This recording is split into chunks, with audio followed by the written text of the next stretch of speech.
Hey everyone, today we're going to talk about the many different ways that you can actually cook asparagus. Before I kind of get into that though, I want to talk about how to prepare asparagus. So you probably have seen people say, oh, you can just snap asparagus in half, right?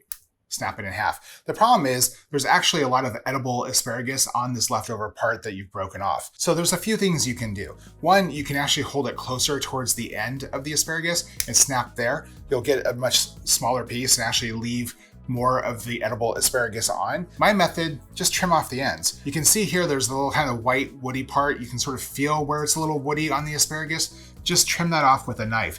By doing so, you'll actually waste a lot less asparagus. And when you're talking about food waste, where in America we waste 40% of the food that we produce, it's a really easy way to not throw out food that you paid for.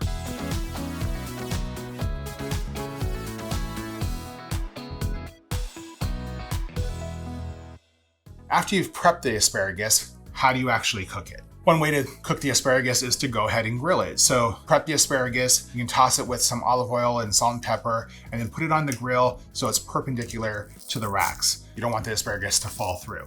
Leave that lid open and you can grill the asparagus probably about 5 minutes on each side until you get a nice char and you have delicious grilled asparagus.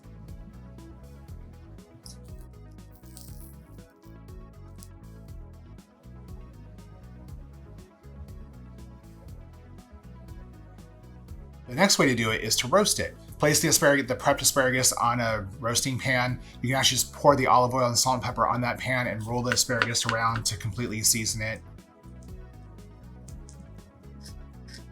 And then put it in the oven. Bake it at 400 degrees for about 10 minutes until the asparagus is nice and fork tender.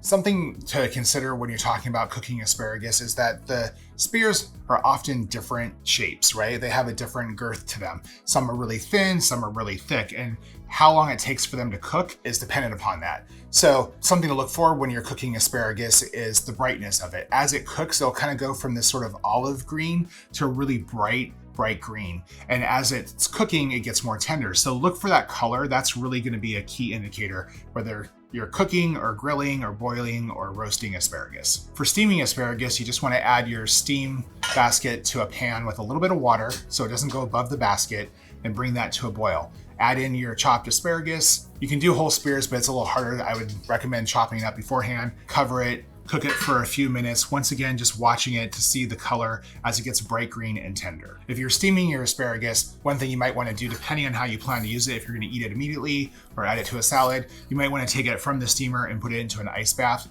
for just about 30 seconds to stop it from cooking. Next, you can saute asparagus, one of the easiest ways to cook it. Go ahead and chop it up just like you did for steaming it. Add it to a saute pan with some sort of oil or fat like butter, and just cook it until it gets nice and bright and green. Once again, checking it depends on the girth of the asparagus. It should get nice and bright and green and just nice and fork tender. It should only take about 5 to 10 minutes if you're sauteing it. And then lastly, the two methods that are kind of related there, you can boil your asparagus or you can just blanch it. So if you're boiling the asparagus, you want to bring a pot of water to a boil, add some salt to that pan, especially if you're using a stainless steel pan. Do not add the salt until the water boils. Then add in your asparagus and cook it until it's nice and bright and green, about 5 minutes.